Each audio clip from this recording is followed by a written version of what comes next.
Sardinas na naman po ang ulam natin, Nay. Yun na po yung baon namin kanina sa eskwela. Pinagtatawanan na nga po kami ng mga kaklase namin. Ay, pasensya na kayo mga anak. Walang-wala talaga kasi tayo ngayon. Yan lang ang kaya natin. Hayaan inyo, kapag sumweldo na si nanay, abay ibibili ko agad kayo ng masarap na ulam. Ano bang gusto ninyo? Kanya-kanya na kami ng request noon dahil nagtanong na siya ng mga gusto namin. Natawa na lang si nanay sa mga pinagsasabi namin. Sa puntong yun ay bumalik na ulit ang sigla ni Bebang. Siya pa nga ang nakarami sa amin ng ulam.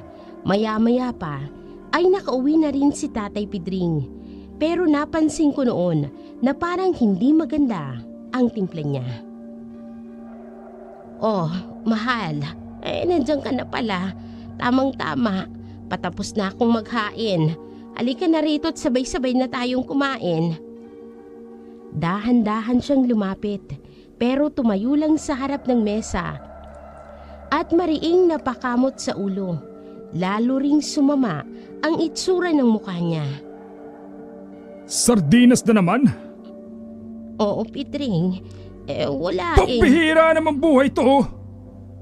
Nabigla talaga kami sa ginawa niya. Wala na ngang nakaimik sa amin ng mga kapatid ko. Sobrang lakas kasi ng sigaw niya. Abot hanggang sa mga kapitbahay namin. Nag-aalala na nga ako ng mga oras na yun. Sardinas na naman ang ulam kahapon. At nung isang araw, tutubuan na yata ako ng hasang. Wala na bang iba? Pasensya ka na. Kinakapos talaga kasi tayo ngayon. Naubos na yung ibinigay mo sa akin. Anak ka ng teteng Susan! Paano nangyari yun? Hindi ba't kabibigay ko lang sa'yo nung nakaraan? Siningil na kasi ako ni Mirna nung isang araw. Umiram kasi ako sa kanya. Yun ang ipinambili ko ng gamot ni Junior. Lalo pa siyang nainis dahil doon. Naihilamos pa nga ni Tatay Pidring ang kamay niya sa muka. Doon na rin ito nag-umpisang kumilos ng nakakaalarma. Bigla-bigla na lang kasi niyang dinampot ang baso sa lamesa at ibinato sa dingding. Gulat na gulat talaga ako. Kumakabog na nga ang dibdib ko dahil sa sobrang kaba. Nagsiiyakan naman ang mga kapatid ko na maliliit pa. Ay Diyos ko naman, Pidring. Bakit mo namang ginawa yun? Tumigil ka! Huwag mong sagarin ang pasensya ko. Kapag ako hindi nakapagpigil, baka hindi lang yan ang magawa ko. Kinilabutan na ako noon. Hindi ko kasi alam kung ano pang pwede niyang gawin. Parang wala na kasi siya sa kanyang katinoan. Uminahong ka nga, Pedring. Tinatakot mo naman yung mga bata. Sinabi na tumahimik ka! Sigaw niya nang mas malakas at sinabayan pa niya ng pagbaliktad ng lamesa.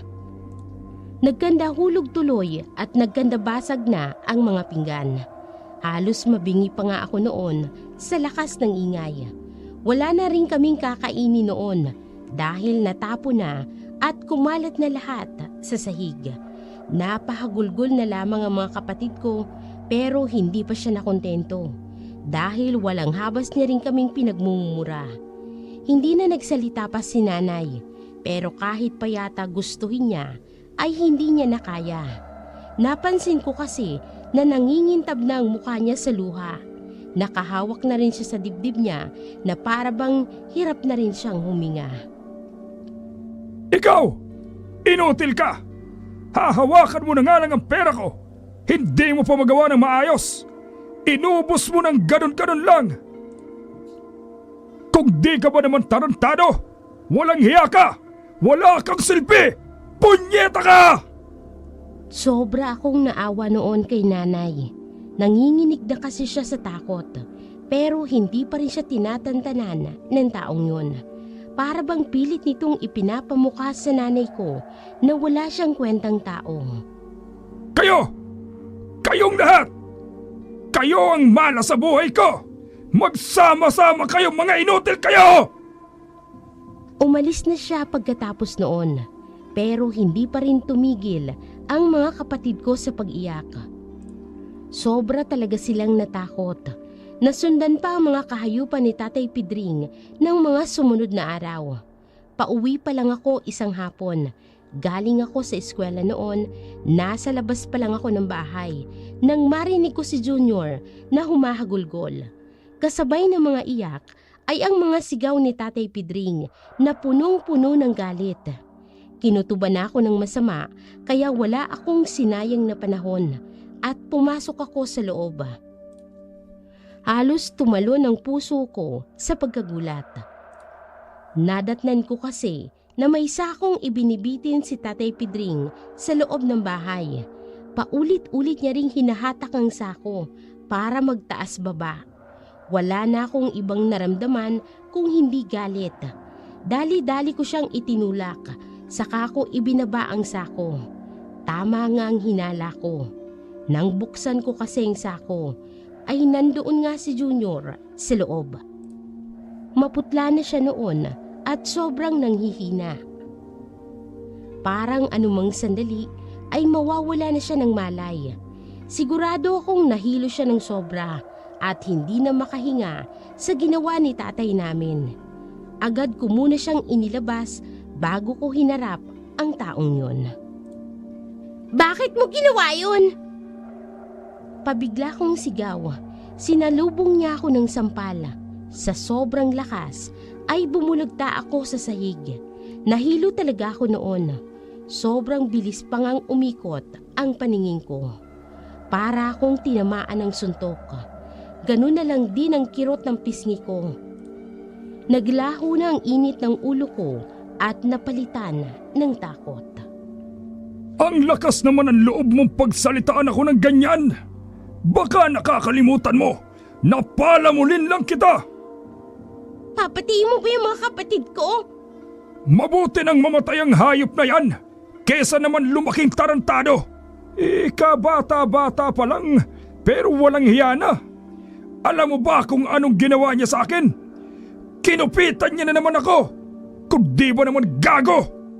Wala ka pa rin karapatan na gawin yun sa kapatid ko. Kulang pa nga yan eh. Kinukonsinti nyo kasi, kaya lumalaking siraulo. Dapat dyan sa batang yan, binubugbog para magtanda. Ilapit mo nga sa akin ang batang yan para maturuan ko ng leksyon. Sinubukang lapitan ni tatay si Junior, pero wala akong balak na hayaan siya. Dali-dali akong tumayo at itinulak siya palayo sa kapatid ko. Takot na takot pa rin ako. At ang lakas-lakas pa nga ng kabog ng dibdib ko. Pero wala na akong pakialam kung ano man ang gawin niya sa akin. Basta, wag lang sa kapatid ko. Tama na! Parang awa mo na! Maawa kayo naman sa bata! Pagsabihan mo yung kapatid mo, sa susunod na ulitin pa niya ang ginawa niya, hindi lang yan ang aabutin niya sa akin. Pero wala pa yun sa mga naranasan namin. Isang araw, tinutulungan ko noon ang nanay ko na magluto. Nang makarinig kami ng sumisigaw sa labas na parang naghahamon ng away. Hindi lang namin yun pinansin. Nagulat na lang kami nang kumalabog ang pinto namin na para bang pinasok ng sapilitan. Hoy! May inutil! Huwag silabas kayo! Ibalik niyo sa akin ang pera ko! Mga walang iya kayo! Agad akong kinabahan noon. Ang lakas kasi ng boses ng Tatay Pidring at halatang lasing.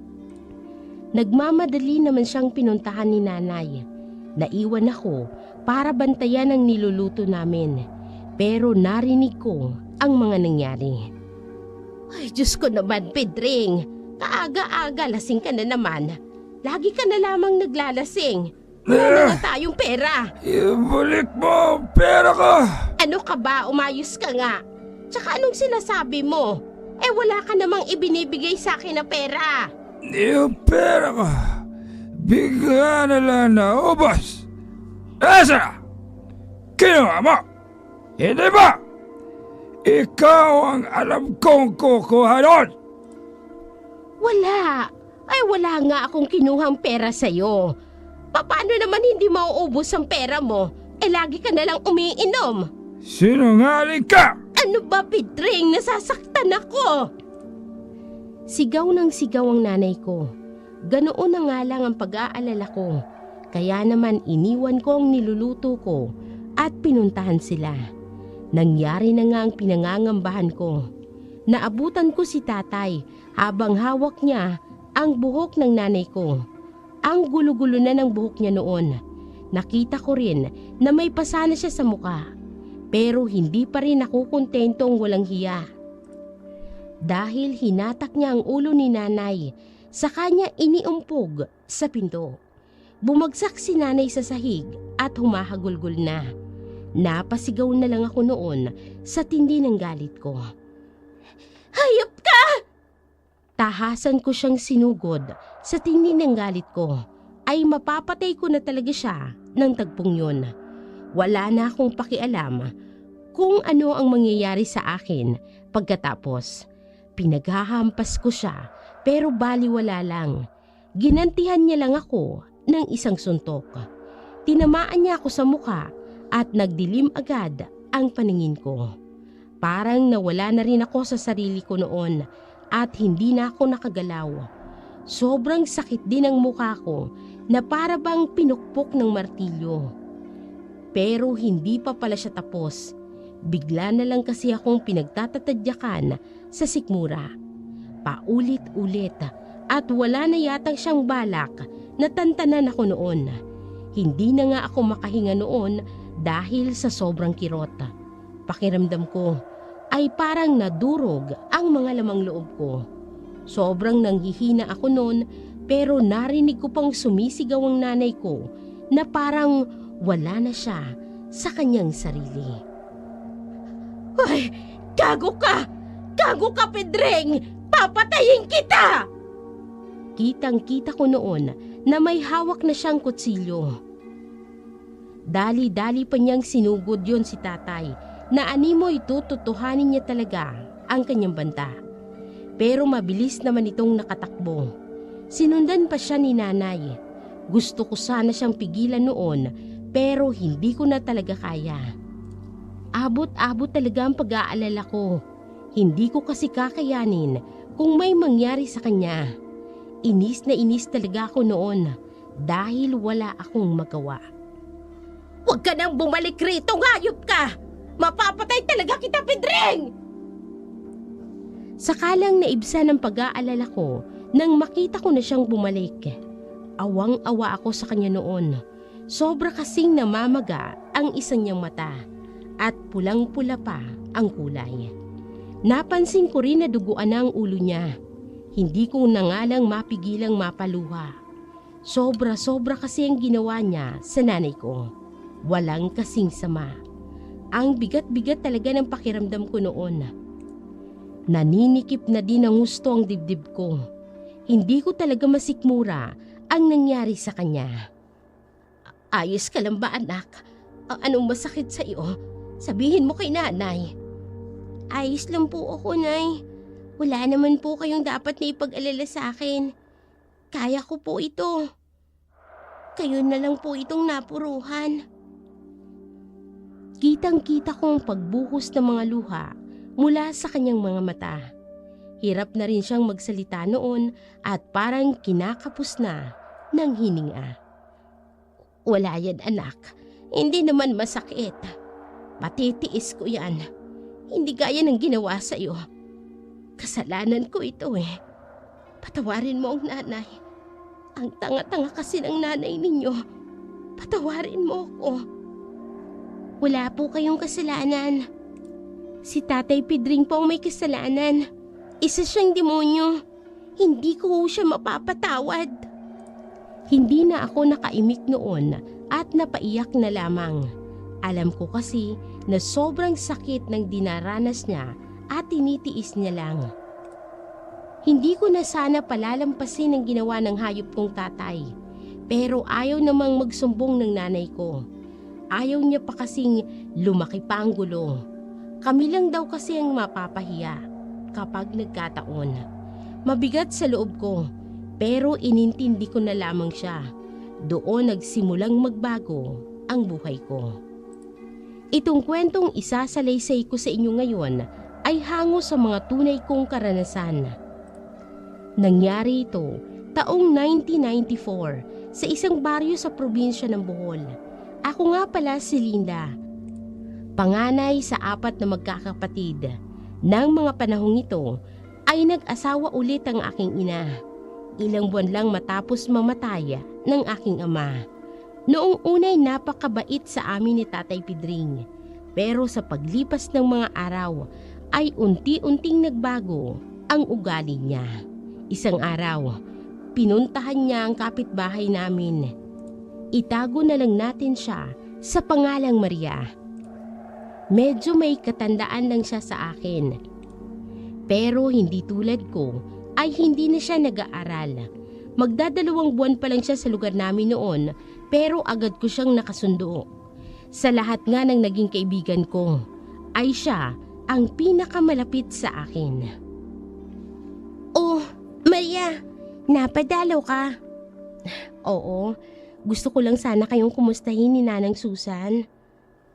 Salamat, ayos lang naman kami. Alam mo na pala yung mga nangyari? Oo nga eh. Rinig na rinig ko kasi ang lahat ng nangyari sa inyo hanggang doon sa bahay. Pasensya ka na kung naaabala ka namin ah. Naku, hindi. Huwag mong sabihin yan. Ako nga tong dapat na humingi ng pasensya. Wala man lang akong magawa para tulungan kayo. Ano ka ba? Wala yun. Mas mabuti ngang hindi ka na nakialam. Baka madami ka pa. Pero masaya ako na maayos ang lagay ninyo. Nakita ko kasi kanina si tita nung isang araw. Grabe talaga ang nangyari sa kanya. Sa puntong yun ay unti-unti ko na namang naaalala ang mga ginawa ng walang hiya kong ama. Hindi ko na nga namalayan na tumulo na pala ang mga luha ko.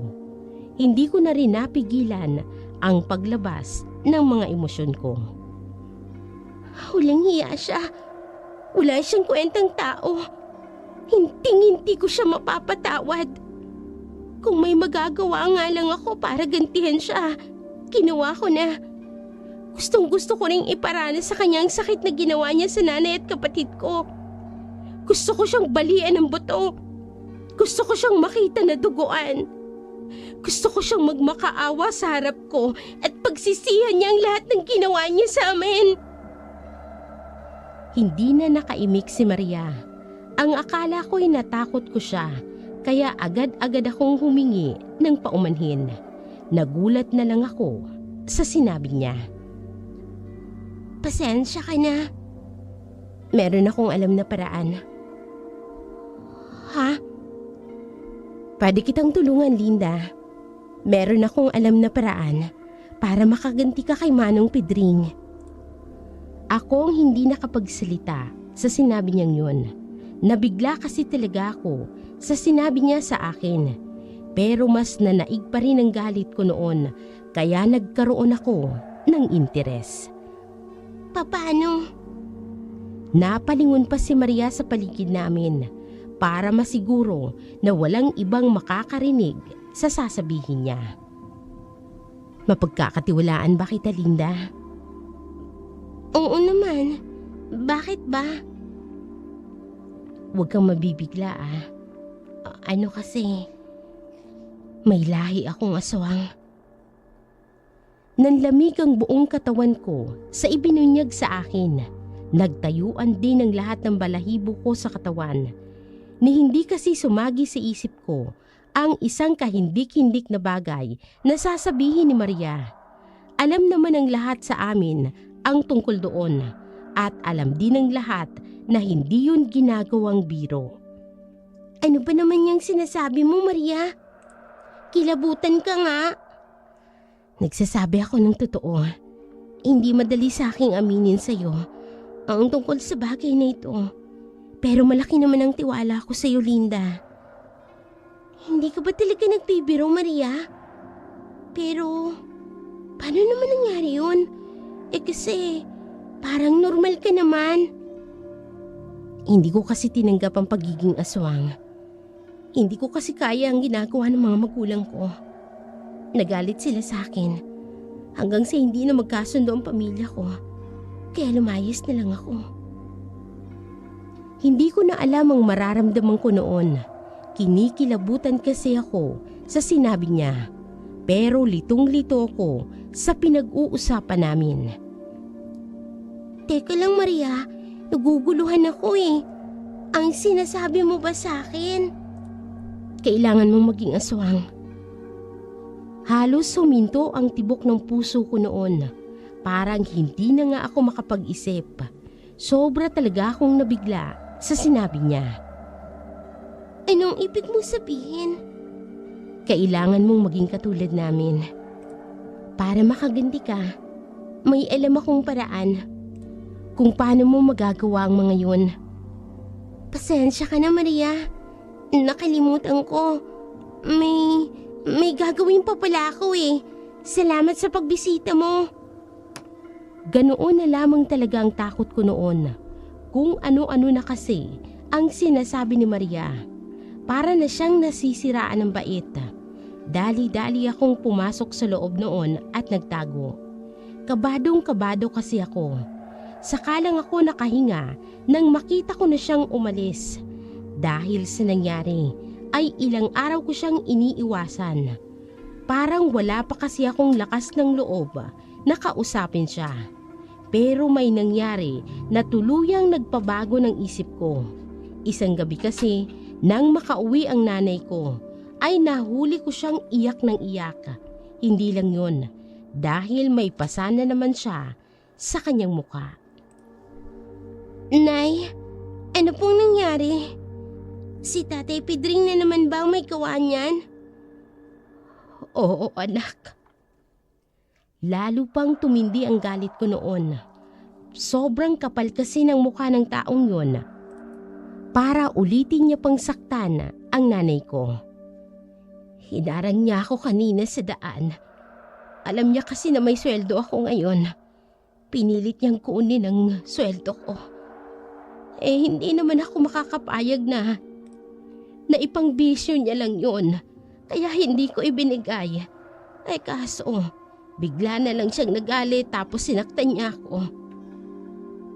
Wala na akong magawa anak. Tinangay niya lahat ng pera natin. Sumusobra na po talaga siya. Hindi na po tama ang ginagawa niya. Pupunta po ako sa barangay ngayon para isumbong siya. Hindi anak, wag na. Bakit po? Huwag niyo pong sabihin sa akin na hahayaan na lang natin ang gagong yun. Sobra na po siya, inay. Pinagbantaan niya kasi ako. Sa oras daw na magsumbong ako, o di kaya isumbong siya, may mangyayari daw sa inyong masama ng mga kapatid mo. Anak, ayoko nang saktan niya pa kayo ulit. Hayaan na lang natin siya. Sa sobrang sama ng loob ko noon, ay wala man lang akong magawa upang maipagtanggol ang mga mahal ko sa buhay. Naaalala ko, grabing iyak ako ng gabing yun. Pero hindi pa rin naibsan ang bigat ng nararamdaman ko. Umabot na rin sa punto na desidido na akong gawin ang lahat para lang magbayad ang taong yun. Kaya kinabukasan ay agad-agad kong pinuntahan si Maria sa bahay niya. Naabutan ko pa nga siya noon na nagwawalis. Ikaw pala Linda, ang aga mo yata ha? Ano bang sa atin? Pumapayag na ako Maria. Ha? Gusto kong maging aswang. Hindi ba sinabi mo tutulungan mo ko? Sigurado ka na ba dyan? Diyan sa sinasabi mo? Oo Maria, sawa na akong maging mahina. Sawa na akong tinatapak-tapakan lang kami ng ibang tao. Lahat gagawin ko para makaganti. Pakiusap Maria, tulungan mo ko. Parang awa mo na. Kahit ano gagawin ko. Niintindihan kita Linda. Bukas na bukas din, pupuntahan natin ang sitio na malapit doon sa bundok. May kilala akong matanda na nakatira doon. Naghahanap siya ng tao na pwede niyang pasahan ng bato. Kailangan mong tanggapin ang batong yun para maging isa ka ng ganap na aswang. Bigla na lang sumama ang pakiramdam ko noon. Nakaramdam pa ako ng matinding ginaw at naninindig pa ang mga balahibo ko sa katawan. Kinutuban talaga ako ng masama pero wala na akong balak na umatras. Pumunta na tayo ngayon. Hindi na kami nag-aksaya ng panahon at bumiyahe.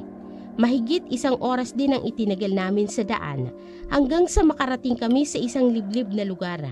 Nagtataasan ng mga puno sa daan namin. Lubak-lubak din ang kalsada. Ibinaba naman kami ng jeep sa isang lugar na nagkalat ang makakapal na damo at wala man lang kabahay-bahay. Naglakad pa kami noon ng kulang-kulang ng 30 minutos bago namin narating ang isang bahay. Pero nang makarating na kami sa lugar na yun, ay unti-unti nang nagbago ang pananaw ko. Unang tingin ko pa lamang kasi sa bahay na yun, ay nakaramdam na agad ako ng kakaiba. Ewan ko ba, pero hindi ko talaga maipaliwanag. Noon lang ako nakaramdam ng ganoon sa buong buhay ko. Bigla-bigla na lang ding lumamig ang hangin noon, kaya tinalaban ako at nag-alinlangan. Naunang pumasok si Maria upang kausapin ang mga kakilala niya. Naiwan tuloy akong mag-isa sa labas. Kinikilabutan na talaga ako ng mga oras na yun. Pakiramdam ko kasi ay parang may nakatingin sa akin. Pero kahit anong lingon ay wala naman. Wala akong makita. Paulit-ulit ko pang tiningnan ang paligid pero wala talaga. Sa kabila noon ay hindi pa rin naaalis ang mabigat at masama na nararamdaman ko. Linda! Halika na! Ganoon na lamang ang kaba ko nang tawagin ako ni Maria. Hindi ko nga maigalaw ang mga paa ko noon. Parang tinubuan na ng mga ugat. Napansin yata ni Maria ang pag-aalangan ko. Dahil agad niya akong nilapitan. May problema ba? Wala.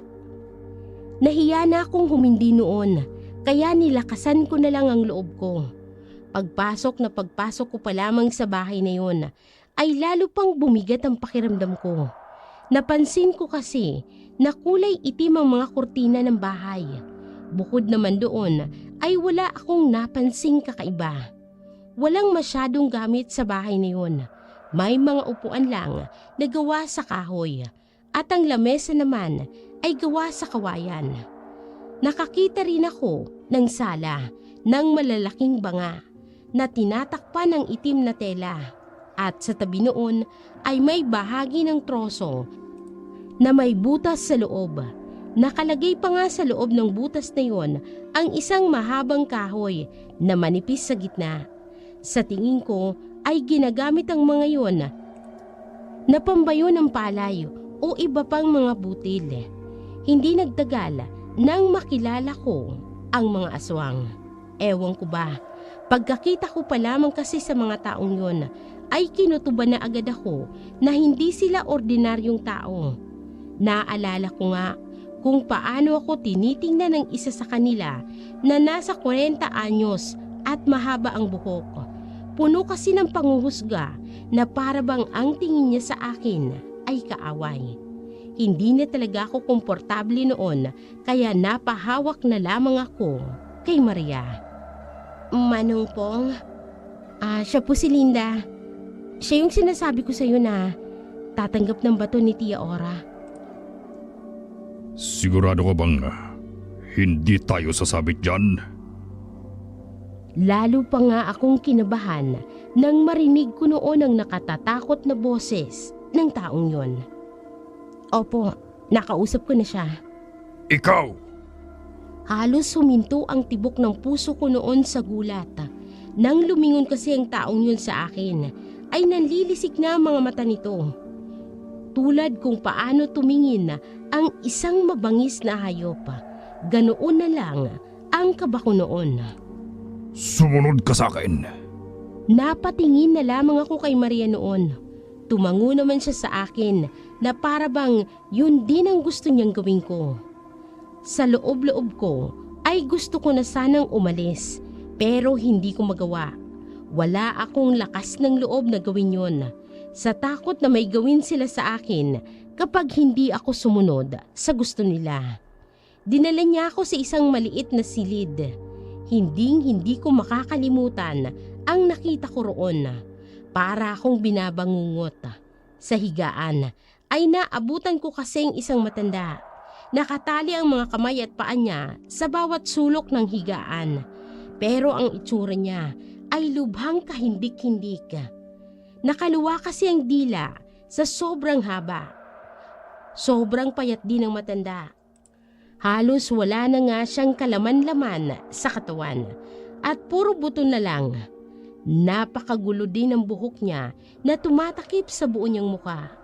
Pero nakikita ko pa rin ang mga mata niyang nanlilisik at ikot ng ikot. Ang pula-pula din ang matandang yun. Itsura niya talaga ay isang bangkay. Sobra nang takot ko noon na parang ang sasabog na ang puso ko dahil sa kaba. Hindi ko na nga kinaya, kaya naman napatakbo na lamang ako palabas ng bahay. Hindi ko na nga pinansin si Maria nang madaanan ko siya. Alam ko kasi nakakampihan niya lang ang mga taong yun. Binilisan ko na lang talaga ang takbo ko at wala akong ibang iniisip noon kung hindi ang tumakas. Alam ko kasi kung ano ang pwede nilang gawin sa akin. Sigurado pa naman ako na hindi nila nagustuhan ang nangyari. Hindi na nga ako nagkamali. Ilang sandali lang kasi pagkatapos noon ay nakarinig na ako ng mga sigaw. Pagtingin ko ay nanlaki ang mga mata ko dahil sa gulat. Nakita ko kasi ang dalawang lalaki na sumalubong sa amin kanina na humahabol na sa akin. Ganoon na lang ang kabog ng dibdib ko. Para akong nawalan ng lakas. Hanggang sa magawa na nga nila akong abutan. Bigla na lang din akong nakaramdam na may humawak sa braso ko at pabigla akong hinatak. Takot na takot ako noon. Sobrang higpit ng hawak nila sa akin. Si Manong at si Maria. Naninindak pa rin ang mga mata niya. Ano sa tingin mo ang ginagawa mo? Ha? Itiwan niyo po ako! Pilit akong nagpupumiglas pero sobrang lakas niya. Singtigas pa yata siya ng bakal ang mga kamay ng taong yun. Hindi pwede. Ang akala ko ba, gusto mong maging katulad namin? Halika na, bumalik na tayo. Pasensya na po, pero hindi ko po pala kaya. Ayoko na pong bumalik doon. Hayaan niyo na lang po ako. Sige na po. At sa tingin mo, ganun na lang kadali ang lahat? Hindi. Hindi ako papayag.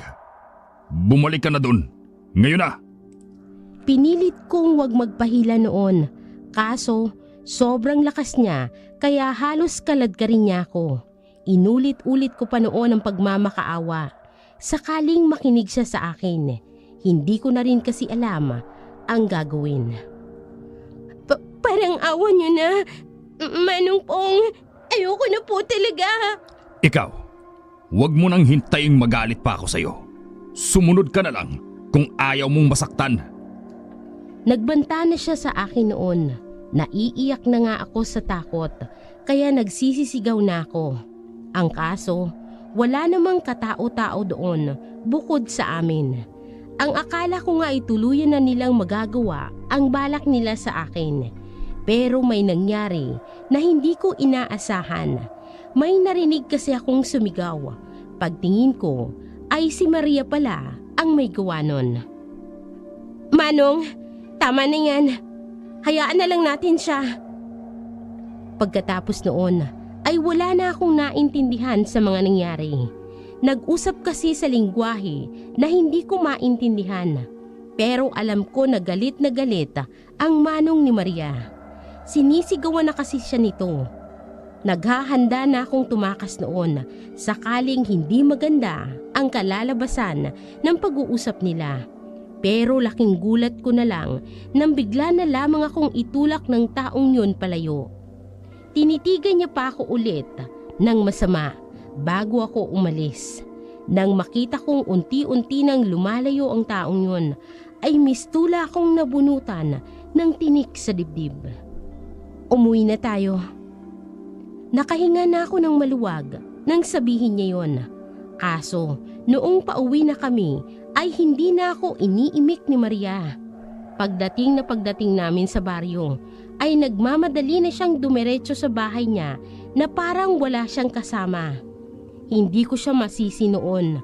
Siguro kasi ay napahiya siya sa nangyari. Pero sa kasamaang palad ay hindi pa natapos doon ang problema ko sa mga taong yun. Isang araw kasi, nang makauwi ako galing sa pagtitinda, ay agad akong sinalubong ni Nena. May bisita daw ako noon. Nagtaka ako dahil wala namang kasi akong inaasahan na darating. Kaya pinuntahan ko na agad. Nanlaki na lang ang mga mata ko sa gulat.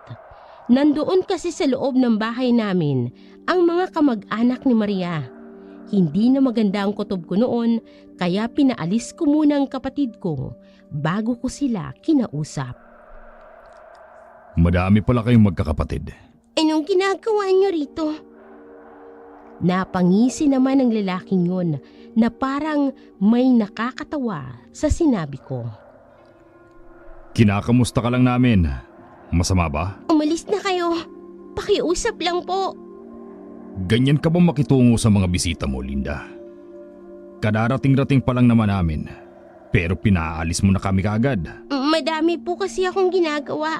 Kaya kung wala naman po kayong importanteng sasabihin, mabuti pang umalis. May kailangan tayong pag-usapan.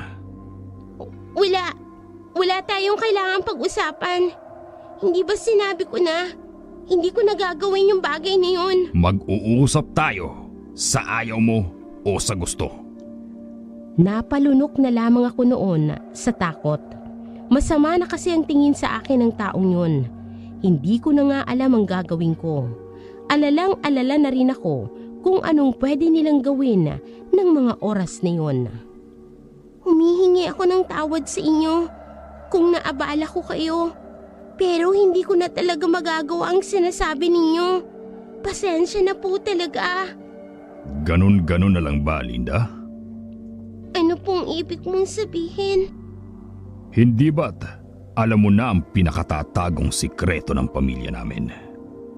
Alam mo rin ba kung anong pwedeng mangyari sa amin sakaling kumalat ang lihim na yon? Ano po bang gusto ninyong gawin ko? Gusto lang naming makasiguro na wala kang ibang pagsasabihan.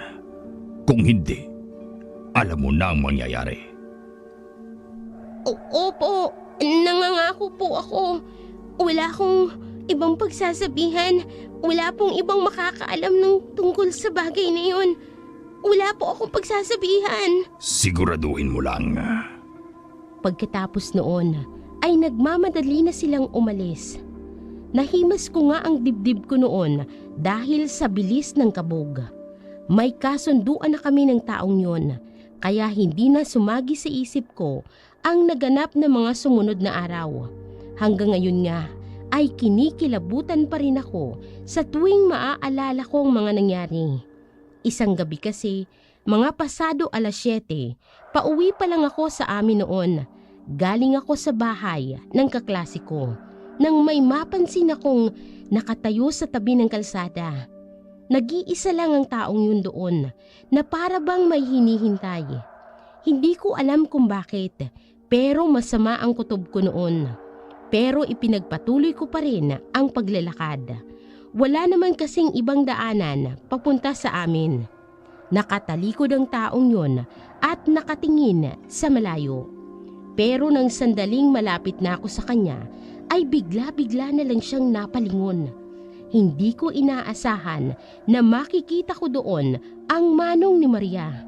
Abot-abot nga ang kaba ko noon at halos hindi na ako makahinga. Nanlilisik at napakatalim kasi ng mga tingin niya. Ramdam na ramdam ko talaga ang galit. Parang gusto niya akong saktan. Hindi na nga ako nakaalis sa kinatatayuan ko. Parang nanghihina na kasi ako ng mga oras na yon. Mabuti na lang at may napadaan na ibang tao. Nang makita niya kasi na may ibang makakakita sa amin, ay bigla siyang umalis. Pero umpisa lang pala yun.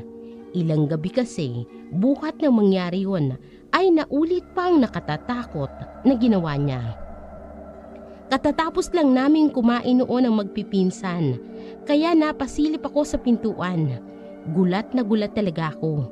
Kumakalabog ng dibdib ko. Kung makatingin pa naman ang taong yun, ay ubod ng sama. Sobrang lapit pa naman niya sa amin noon. Ilang hakbang na nga lang ay makakapasok na siya sa loob. Pero hindi naman siya nagtagal at umalis din. Alam ko na noon na tinatakot niya talaga ako. Sa katunayan ay inulit pa niya ang ginawa niya isang gabi. Hindi ko malilimutan ang gabing yun. Nagpapahinga na ako noon nang magising ako dahil parang may tumatawag sa akin. Palakas yun ng palakas na para bang pinipili talaga akong gisingin. Ang akala ko noon ay isa lang yun sa mga kapatid ko. Inis na inis pa nga ako noon dahil ayaw kong maistorbo. Napilitan tuloy akong bumangon upang kausapin siya. Nawala agad ang antok ko. Wala naman kasi akong ibang nakita sa kwarto ng mga oras na yun. Nagtataka pa nga ako. Iniisip ko na lang din na guni-guni ko lang ang lahat. Kaso hindi. Agad ko rin kasing narinig ang nooy nakakapangilabot na boses. Punong-puno yun ng kasamaan. Hanggang sa mapatingin ako sa bintana. Para akong binabangungot. Nandoon kasi sa bintana at nakatitig sa akin ang isang napakapangit na nilalang.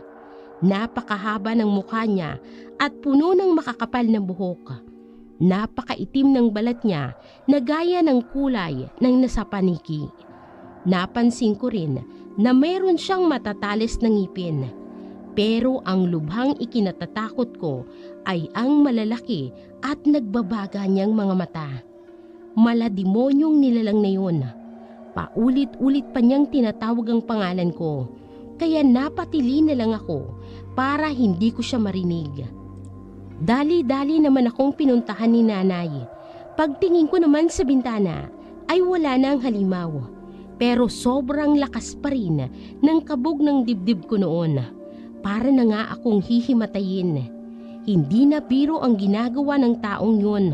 Kaya naman kinabukasan ay agad kong sinadya si Maria upang kausapin. Naabutan ko siyang nagwawalis noon. Nang makita niya naman akong papalapit ay agad siyang tumigil at akmang papasok na sana sa loob. Pero dali-dali ko siyang hinawakan sa kamay para pigilan. Sandali lang, Maria. Kailangan kitang makausap. Pasensya ka na, Linda. Pero may gagawin pa ako. Sa puntong yun ay hindi ko na napigilang mapaiyak. Pakiramdam ko kasi ay wala nang tutulong sa akin. Sige na naman, Maria, parang awa mo na. Kailangan kong tulong mo. Ikaw lang ang makakatulong sa akin. Lumuhod pa ako noon para lang pagbigyan niya ako hanggang sa hindi na nga ako natiis. O sige, tumayo ka na dyan. Alam na siguro ni Maria na hindi biro ang problema ko. Pinatuloy niya pa kasi ako sa bahay niya at pinainom ng tubig. Doon ko isiniwalat ang lahat sa kanya. Ano? Paano nangyari yun? Hindi ko alam. Pero ilang araw niya na akong ginugulo. Hindi ko na rin alam kung ano pang pwede niyang gawin. Kaya nakikiusap ako sa iyo, Maria. Kausapin mo naman ang manong mo. Tigilan niya na ako, kamo. Pakiusap. Sige, gagawin ko ang makakaya ko. Naibsa na ang pag-aalala ko noon.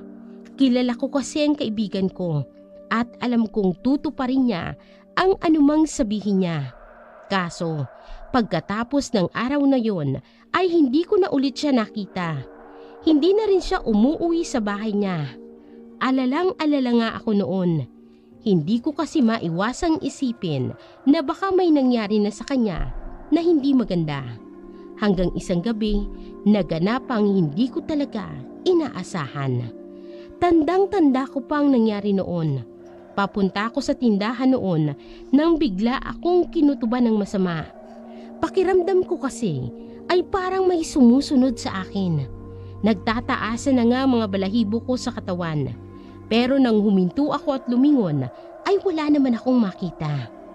Napabuntong hininga na lang ako, saka ko itinuloy ang paglalakad. Nang walang ano-ano, ay may biglang sumunggab sa akin mula sa likuran. Niyakap niya ako ng sobrang higpit at tinakpan ang bibig ko gamit ang malaki niyang kamay. Hindi na ako nakagalaw noon at hindi na rin ako nakahinga. Kahit noong nagpupumiglas din, ang gawin ko ay walang kwenta. Tinangka ko pang sumigaw pero halos ungo lang ang nagagawa ko. Wala na talaga akong nagawa hanggang sa manikip na lang ang dibdib ko at unti-unti akong makaramdam ng panghihina. At hindi rin nagtagal nang dumilim na ang paningin ko. Nagising na lamang ako noon nang may marinig akong sumisigaw. Hoy! Gumising ka! Nakilala ko agad ang boses niyon. Nang magising nga ako, ay siya agad ang nakita ko. Nakatitig na naman ang manong ni Maria sa akin ng sobrang galit. Takot na takot ako noon, kaya sinubukan kong umalis. Pero nakaupo pala ako sa isang upuan at nakatali ang buo kong katawan. Saka ko lang napansin na dinala niya pala ako sa bahay nila. Agad-agad kong napagtanto noon na wala na talaga akong takas sa kanya. Kaya hindi ko na napigilan ang mga luha ko na tumulo dahil sa sobra kong takot. Parang awan niyo na po. Pakawalan niyo na po ako. Hindi ko po talaga kaya ang gusto ninyo. Manahimik ka! Papakiusapan ko pa sana nang bigla akong makarinig ng sigaw. Pagtingin ko naman sa paligid ay madali kong nakita ang matandang babae sa higaan nito. Kinilabutan ako agad sa nakita ko. Sobra kasi siyang magpumiglas na para bang nauulol. Taliwas yun ang huli ko siyang makita na nanghihina at halos hindi na makagalaw. Sobrang gulo din ang buhok niya at naglalabasa naman ang mga ugat sa liig niya. Kung hingalin din ng matanda ay gaya ng isang malaking hayop. Panay din ang sigaw nito na parang isang baboy na kinakatay. Alam ko na noon na hindi normal ang nangyayari sa matanda. Nanlalamig na nga ang buong katawan ko sa takot. Kaya kahit alam kong mapanganib ay nanghas pa rin ako na makiusap. Parang awan niyo na po. Hindi ko po talaga magawa. Sinabi ng manahimik ka! Matindi niyang sigaw sa akin, kaya naman napahagulgol na lang ako. Ayoko sanang isipin, pero mamamatay na yata ako noon. Lubha na din akong nagulat sa mga sumunod na nangyayari. Bigla na lang kasing pumasok si Maria sa kwarto, kasamang isa pa niyang kamag-anak na lalaki. Nanlaki pa nga ang mga mata niya nang makita ko. Hindi na ako nag-isip noon at agad-agad ko siyang hiningan ng tulong. Maria! Tulungan mo naman ako! Nagmamakaawa ako sa iyo! Pakiusap! Pigilan mo sila! Nakita ko na nagalit siya noon. Dali-dali pa ngang hinanap ang lalaki. Anong ibig sabihin nito, Manong? Sinisigurado ko lang naman natutupad ka sa napagkasunduan natin. Pakawalan mo na agad siya. Anong akala mo sa akin, Maria? Taka? Gawin mo muna ang tungkulin mo bago ko gawin ang gusto mo. Wala akong maunawaan sa mga nangyayari. Pero nang mapatingin sa akin si Maria, ay kitang-kita ko sa mukha niya ang pagsisisi. Huwag kang mag-alala, Linda. Hindi ko hahayaan na may mangyaring masama sa'yo. Kilala ko si Maria at alam kong nagsasabi siya sa akin noon ng totoo. Nabawasan na nga ang takot ko noon, pero hindi naman maiwasan na mag-alala ko para sa kanya. Alam ko kasi na may binabalak siyang gawin. Dalian mo na! Sumungit pa nga ang tingin niya noon, pero agad pa rin namang nilapitan ni Maria ang matandang babae. Nang mga oras na yon ay sigaw ng sigaw ang matanda.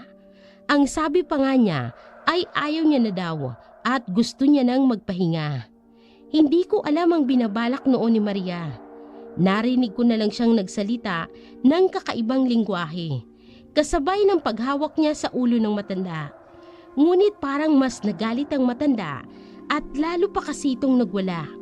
Sobrang lakas nito at umuuga pa nga ang higaan na ginawa ng taong yun. Sinabayan pa yun ng bawat ungol at sigaw ng matanda sa nakakakilabot na boses. Mga ilang minuto rin ang walang tigil na pagwawala ng matanda. Hanggang umakyat na lang ang dibdib nito na parang hinahatak ng tali. Ang nakapagtataka pa ay hindi bumabalik sa ayos ng katawan ng matanda. Hindi ko nga maisip kung paano nangyayaring lahat ng nakikita ko. Napansin ko na lang na ipinasok ni Maria ang kamay niya sa bibig ng matanda. Parang may kinuha siya roon. Nagulat na lang din ako matapos niya kasing bawiin ang kamay niya ay agad-agad nang bumagsak ang katawan ng matanda sa higaan. Sa puntong yon ay hindi na ito gumagalaw at hindi na rin humihinga. Nakita ko na lang din na may hawak si Maria, isang maliit na bagay na kulay itim. Halos lumugtaw ang tibok ng puso ko sa gulat. Nalaman ko kasi at agad na nanggaling yun sa bunganga ng matanda. Kinilabutan nga ako noon, pero wala pa yun sa kilabot na naramdaman ko nang isubo ni Maria ang bagay na yun sa bibig niya. Sobra talaga akong nandiri sa ginawa niya. Halos masuka na nga ako.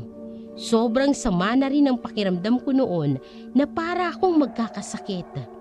Maya-maya rin ay napansin ko na may nagbago sa kaibigan ko. Nanlisi kasi ang mga mata na titig sa akin. Noon niya lang ako tinitigan ng ganon. Grabe na rin kung hingalin si Maria. Rinig na rinig ko pa nga ang pagbuga niya ng hangin. Kitang-kita ko rin kung gaano kalakas ang panginginig niya. Sa puntong yun ay pinakawala naman ako ng mga taong yun. Takot na takot ako noon, kaya iniwang ko na doon si Maria at agad akong tumakas. Nakahanap naman ako ng ginang noon na siyang tumulong sa akin. Tinanong niya ako kung ano ang nangyari, pero wala akong ikwinento sa takot na gantihan ako ng mga taong yun. Pagkatapos nga ng mga pangyayari ng gabing yun, ay ilang araw kong hindi nakita si Maria. Sobra-sobrang pag-aalala ko noon. Halos hindi na nga ako makatulog sa gabi sa kakaisip. Wala rin naman kasing pwedeng makatulong sa akin. Litong-lito na ako noon at hindi ko na alam ang gagawin ko. Isang araw, nagulat na lang ako, may nakapagsabi sa akin na nakauwi na raw si Maria. Dali-dali ko siyang pinuntahan noon. Tama nga ang narinig ko. Nang makita ko nga siya, ay agad-agad ko siyang nilapitan. Alalang-alala ko noon sa kanya. Ang dami-dami ko ring tanong. Pero ayaw niya nang alalahanin pa ang mga nangyari. Nirespeto ko na lang ang gusto niya. Ang mahalaga naman sa akin ay makita siyang ligtas. Pero sa pagdaan ng mga linggo ay unti-unti kong napapansin ang mga pagbabago sa kilos ni Maria. Ibang-iba na talaga ang mga kilos niya at hindi normal. Naaalala ko pa ngang nangyari isang araw. Nagkakatay ako ng isa sa mga alaga naming manok noon at nagulat na lang ako. Nakita ko na lang kasi siya na nasa loob na pala ng kusina namin. Hindi ko napansin na pumasok siya kaya sobra akong kinabahan. Diyos ko naman, Maria. Nandiyan ka lang pala. Bakit hindi ka man lang nagsasabi? Nagulat tuloy ako. Pasensya na. Naamoy ko kasi na may masarap kang niluluto. Kaya agad-agad akong pumunta dito. Takang-taka na ako ng mga sandaling yun. Hindi pa naman kasi ako nag-uumpisang magluto. kaya hindi ko alam kung anong sinasabi niyang masarap. Lalo ko pang ikinabahala ang mga sunod niyang ginawa. "Pwede ko bang tikman?" tanong niya habang nakaturo sa karni ng manok at nakalagay sa mangkok. Katatapos ko lang hiwain ang mga yon, kaya litong-lito talaga ako. "Hindi pa kasi luto yan. Baka sumakit ang tiyan mo." "Pwede na yan, Linda." Hindi ko na siya napigilan nang kumuha siya ng piraso ng karne na agad-agad niyang isinubo. Ang lakas pa nga ng pagnguya ni Maria na para bang sarap na sarap siya sa pagkain. Napansin ko pa ngang tumulo ang laway niya. Para talaga siyang gutom na gutom ng mga oras na yon. Hindi pa siya nakontento sa isa at umulit pa. Pero hindi pa yun ang pinakamalala. Ilang araw kasi pagkatapos noon ay may ginawa ulit siyang lubhang nakakabahala. Papunta ako ng tindahan noon nang mapansin ko si Maria na kausap ang kabaryo naming buntis na si Lena. Ganoon na lang kasi kung amuy-amuyin at halikan ni Maria ang tiyan ni Lena. Tuwang-tuwa pa talaga siya. Pero napansin ko na hindi komportable si Lena. Agad-agad akong lumapit para kausapin siya. "Maria?" "Oh, Linda, ikaw pala. Halika, tingnan mo si Lena, oh. Ang laki-laki ng tiyan niya, oh. Nakakatuwa." Hindi na yata nakatiis si Lena dahil nagpaalam na siyang aalis. Pero napansin ko sa mukha ni Maria na hindi siya sumasang-ayon. "Sandali lang, Lena. Teka lang." Akma niya pang hahabulin si Lena, pero nahawakan ko na agad siya at pinigilan. "Hayaan mo na siya, Maria." Hindi, Linda.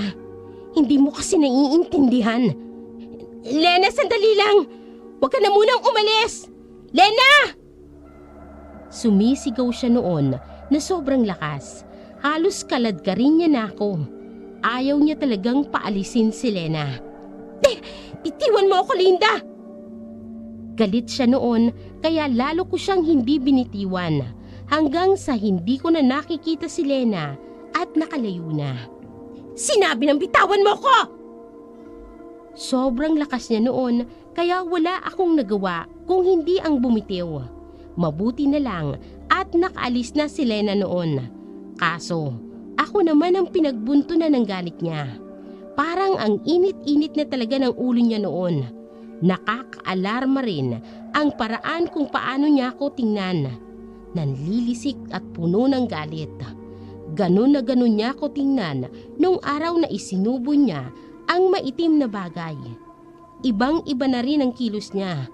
Nagngingit-ngit na kasi siya noon at umuungol na parang isang aso. Sinubukan ko naman siyang kausapin. "Maria, ayos ka lang ba?" Pero hindi siya sumagot at inangilan pa ako gaya ng isang asong nauulol. Kabadong-kabado na nga ako noon. "Huminahon ka lang, Maria." Dahan-dahan niya pa akong nilapitan na para bang gusto niya akong atakihin. Nagtatayuan na nga ang mga balahibo ko sa takot. Susubukan ko sanang hawakan siya noon para pakalmahin siya. Nang bigla na lang siyang sumigaw. Napahawak na lamang ako sa dibdib ko noon dahil sobra-sobra na ang pagkabog noon. Ang akala ko talaga ay may balak siyang masama sa akin. Nakahinga lang ako ng maluwag nang umalis na siya. Pero mas nangibabaw ang pag-aalala ko sa kanya. Kaya kinabukasan ay agad ko siyang pinuntahan upang kumustahin. Hindi na mainit ang ulo niya noon at malugod niya pa akong pinatuloy sa bahay niya. "Pasensya ka na pala kung nasigawan kita kahapon. Hindi ko naman yung sinasadya, Linda." "Naku, wala yun." Ang akala ko ay wala ng problema, ni hindi sumagi sa isip ko ang mga sasabihin niya sa akin ng mga oras na yun. Natutuwa lang talaga kasi ako kay Lena. Ang sarap kasing hawakan ng tiyan niya. Tapos, ang bango-bango pa. Nag-alala na talaga ako noon para sa kaibigan ko. kaya hindi ko natiis na tanungin siya. Maria, ano kasi? Ano yun? Huwag kang magagalit Ba't naman ako magagalit? Gusto ko lang sanang itanong kung ayos ka lang ba? Kung wala ka bang nararamdamang masama sa katawan mo? Natahimik siya noon at umiwas ng tingin na para bang nag-iisip. Parang mayroon nga, Linda. Ano bang nararamdaman mo? Sabihin mo sa akin, baka makatulong ako sa'yo.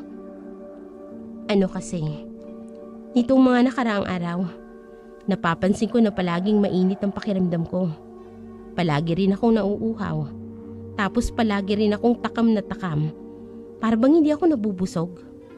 Tsaka, gusto kong kumain ng malalansa. May hinala na ako noon sa nangyayari sa kanya.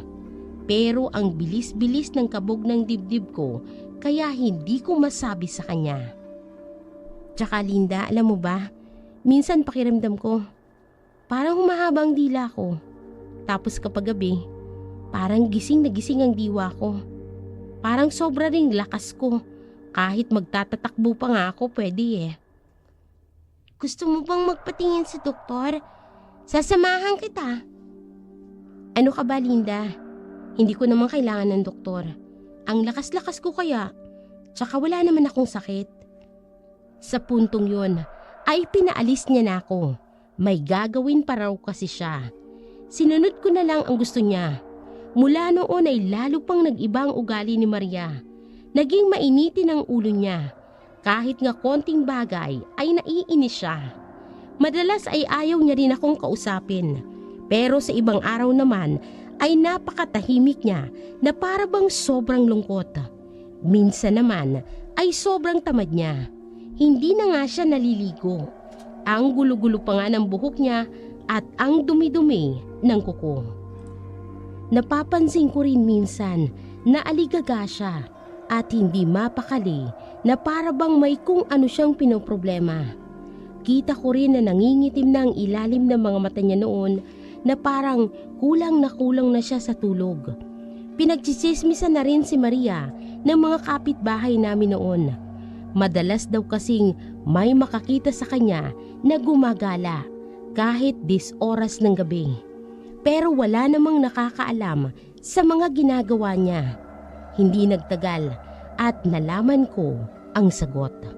Isang gabi kasi, mga pasado 7:00.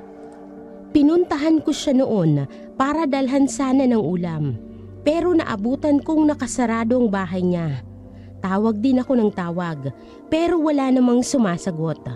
Nakabukas naman ang ilaw noon kaya lumapit ako sa bintana para sumilip.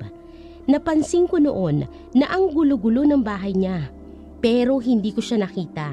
Nagtataka nga ako. Sinubukan ko naman siyang hanapin sa likod bahay nila. Doon na ako nakapansin ng kakaiba. Nakakita kasi ako ng sariwang dugo sa lupa. Kinilabutan na ako ng mga oras na yon. Ganun na lang din ang kaba ko.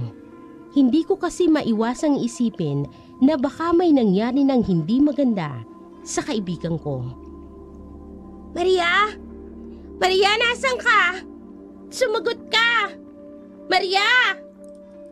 Sigaw ako ng sigaw noon pero wala namang sumasagot sa akin. Hindi na ako mapakali noon kaya inikot ko na ang buong bahay.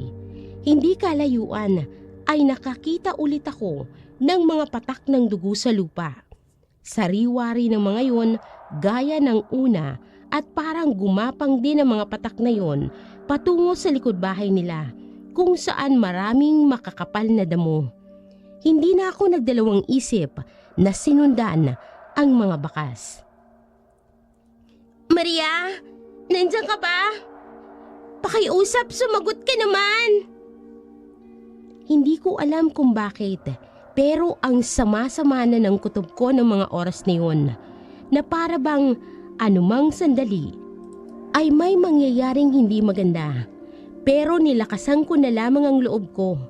Kailangan ko kasing hanapin si Maria nang walang ano-ano'y umalingasaw ang lansa ng buong paligid. Halos bumaliktad pa ang sikmura ko noon sa sangsang ng amoy. Para bang amoy ng sariwang dugo at patay na hayop. Sobrang sama talaga, kaya hindi na sana ako tutuloy. Nang biglang nakarinig ako ng mga kaluskos sa damo. Nang tingnan ko naman ang paligid, ay wala naman akong nakita. Sino yan? Maria? Ikaw ba yan? Sino yan? Magpakita ka sa akin!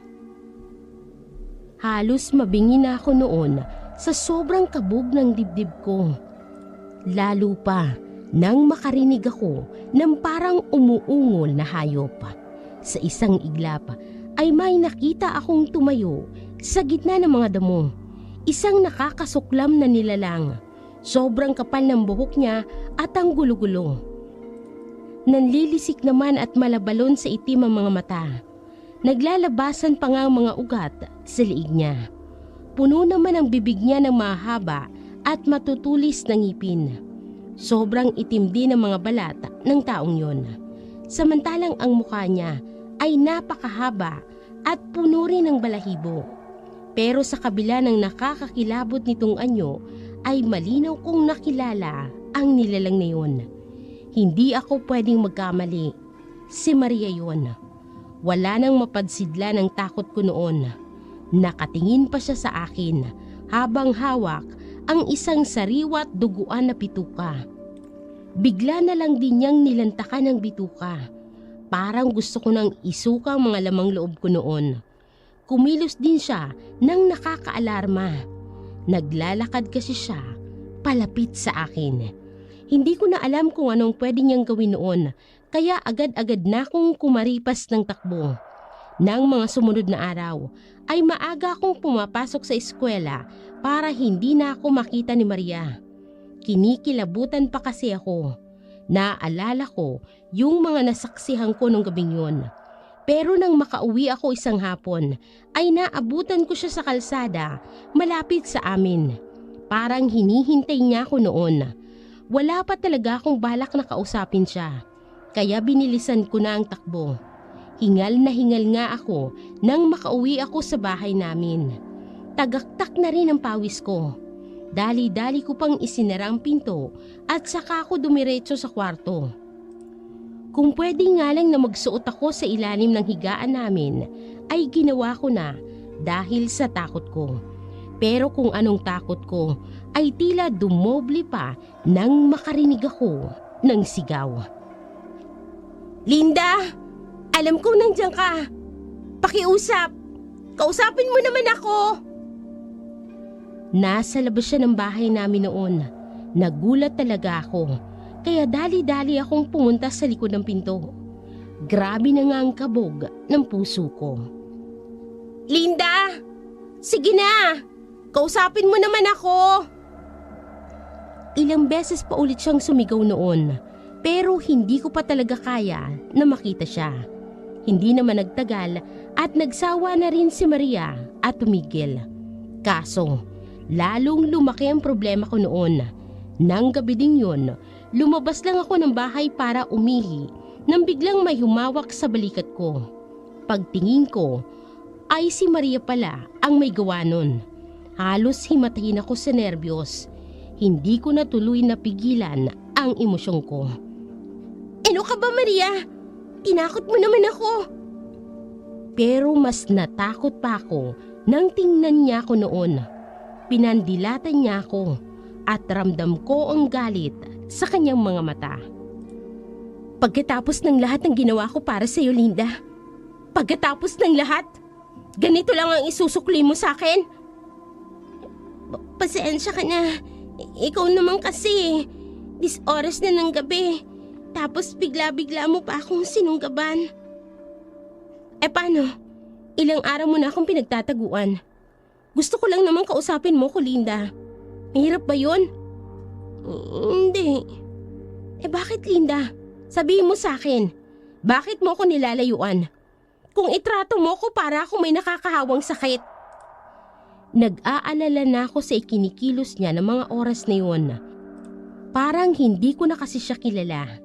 Hindi niya pa nga ako inaalisan ng titig na ubod ng sama. Uminahon ka lang, Maria. Sa puntong yun ay narinig na yata ng nanay ko ang mga sigaw niya dahil narinig kong tawagin niya ako. Linda, anong nangyayari? Bakit may narinig akong sumisigaw? Wala po, Nay. Nag-uusap lang po kami ni Maria. Pagtingin ko sa kanya noon ay lalo akong kinabahan. Hindi na kasi normal ang ikinikilos niya noon. Umuungol na kasi si Maria. Abay, gabing-gabi na anak. Ano ba kasi ang pinag-uusapan ninyo at hindi nyo pwedeng ipagpabukas? Lumapit na rin ang nanay ko sa amin noon. Kaso, hindi yata yun nagustuhan ni Maria. Bigla na lang kasing umangil si Maria gaya ng isang asong nauulol. Kabadong-kabado na ako noon. Gusto ko na nga sanang tumakbo. Kaso hindi ko maigalaw ang mga paa ko. Pinagpapawisan na rin ako noon ng malamig. Ano ba yung ginagawa mo, Maria? Itigil mo nga yan. Sumabat na ang nanay ko, pero hindi siya nakinig. Sa halip ay tumuwad si Maria sa lupa na para bang naghahandang sumugod. Gulat na gulat talaga ang nanay ko noon at halos mabingi pa nga ako sa lakas ng mga sigaw niya. Sinubukan ko namang kausapin ulit si Maria dahil wala akong alam na ibang paraan. Maria, uminahon ka. Ako to si Linda. Kaibigan mo ko. Nakabuka ang bunganga niya noon at nakalabas na rin ang mga ngipin niya. Napansin ko rin na tumutulo na ang laway ni Maria. Takot na takot talaga ako para kasing hindi ko na talaga siya mapipigilan. Maria, makinig ka naman sa akin. Pakiusap. Tumigil ka na. Hindi ganyan ang Maria na kilala ko. Mabuti na lang at mistulang natauhan siya sa puntong yun. Nawala kasi bigla ang galit sa mukha niya at dali-daling umalis. Nang makaalis na nga si Maria ay labis na akong nanghina. Para na akong naubusan ng lakas noon. Pero dahil sa nangyari ay napagtanto kong malaki talagang naging pagkukulang ko sa kanya. Sarili ko lang kasi ang iniisip ko noon. Imbes na damayan ko siya sa mga pinagdadaanan niya ay iniwan ko siya ng mag-isa. Pinagsisisihan ko ng sobrang mga nagawa ko. Pero hindi ko pa rin magawa na harapin siya. Madami na akong pinoproblema noon at nadagdagan pa. Nang minsan kasi akong umuwi sa bahay, ay nadatnan ko sa bahay namin na ang gulo-gulo. Para kaming binagyo. Nagkalat pa nga ang lahat ng mga gamit namin na parang ipinagtatatapon. Maya-maya ay napansin ko ring nakakalat ang mga damit ko. Kinabahan na ako noon. Tama nga ang hinala ko. Nakita ko na lang kasi ang alkansya ko na nabuksan na at wala ng laman. Iyak ako ng iyak noon. Yun kasi ang lahat ng pera na pinagtulungan naming ipunin ni nanay. Malaking tulong sana yon para sa pang-araw-araw namin at sa gamot ni Junior. Sobrang sama ng loob ko noon. Hindi ko na nga napansin na nandoon pala si Maria. Kitang-kita ko sa mga mata niya na nag-aalala siya sa akin. Ayos ka lang ba, Linda? Wala na akong nararamdamang takot noon sa kanya. Parang siya na lang ulit ang matalik kong kaibigan. Dali-dali ko nga siyang nilapitan at niyakap. Agad niya naman akong pinahinahon at saka ko na ikwento sa kanya ang lahat. Kung ganon, may nagnakaw ng ipon mo? Oo, tama ka. Walang hiya talaga ang taong yun. Hindi siya marunong lumaban ng patas. May kutob na ako noon kung sino ang maaaring nagnakaw sa pera ko. Kaso wala naman akong patunay hanggang sa magtapat sa akin si Maria. Ang totoo kasi niyan, nakita kong may pumasok sa bahay ninyo kanina. Sino? Sabihin mo nga sa akin, Maria. Si Manong Pidring. Hindi nga ako nagkamali, kaya dali-dali kong pinuntahan ng magaling kong ama. Sinamahan naman ako ni Maria para patutuhanan ang ibinibintang ko. Naabutan namin siya noon na umiinom kasama ang mga kaibigan niya. Sa puntong yun nga ay lalong lumakas ang kutob ko. Hindi na nga ako nakatiis at sumugod. Ang kapal naman ng mukha mong hayop ka! Malakas kong sigaw kaya napatingin naman ang lahat ng mga lasenggos sa amin. Sobrang tapang na rin ang tingin niya sa akin noon. Anong sinasabi mo? Ha? Ninakaw mo ang pera ko. Walang hiya ka. Tapos ginamit mo para sa bisyo ninyo. Ang husay mo rin, ano? Ano naman sa'yo ngayon? Kulang pa nga yan sa lahat ng pinalamong ko sa pamilya ninyo. Umami na siya noon, kaya naman ang init-init na ng pakiramdam ko at para na akong sasabog sa galit. Ibalik mo ang pera ko. Ngayon na! Ano ka? Hello? Maligas ka? Tsaka, mag-iingat ka nga sa pananalita mo. Baka hindi kita matansya. Sa sobrang galit ko ay sinugod ko na siya. Kaso, sobrang lakas niya pa rin at itinulak lang ako. Nang bumangon ako at sumugod ay sinampal ako. Gustong gusto ko talagang saktan siya pero hindi ko naman kaya. Humalis ka na, babae ka. Bago pa ako may magawa sa'yo. Wala na kaming nagawa noon kung hindi ang umuwi. Sobra-sobrang iniyak ko noon at ang hapdi-hapdi na nga ng mga mata ko. Pero parang hindi pa rin ako nauubusan ng luha. Kailangan kasi talaga namin ang pera na yun. Pero winaldas lang ng suga pa akong tatay. Walang hiya talaga siya. Hindi ko siya mapapatawad. Gustong gusto ko talaga siyang saktan. Huwag kang mag-alala, Linda. Ako nang bahala. Hindi ko alam kung ano pang ibig sabihin ni Maria sa sinabi niya noon. Pero hindi naman siya nagpaliwanag. Hindi na nga maalis sa isip ko ang sinabi niya. Kaya nung gumabi na ay sinadya ko siya sa bahay niya. Gaya ng huli akong nagpunta roon ay nakasarado na naman ang bahay. Hindi ko na naman siya nakita. Nag-alala ko noon. Naisip ko kasi na baka sinumpong na naman si Maria. Ganoon na lamang ang kaba ko. Pero nagpasya pa rin ako na hanapin siya. Hindi ko kasi maatim na pabayaan ulit si Maria. Hinanap ko siya sa buong bahay niya hanggang sa mapunta ako sa likod ng bahay niya kung saan maraming makakapal na damo. Nakita ko ulit siya doon pero ng mga oras na yon ay parang may pupuntahan siya. Hindi na nga ako nagdalawang isip na sundan si Maria. Baka kung ano na naman kasi ang gawin niya. Papunta siya noon sa gubat kaya lalo pa akong naghinala na may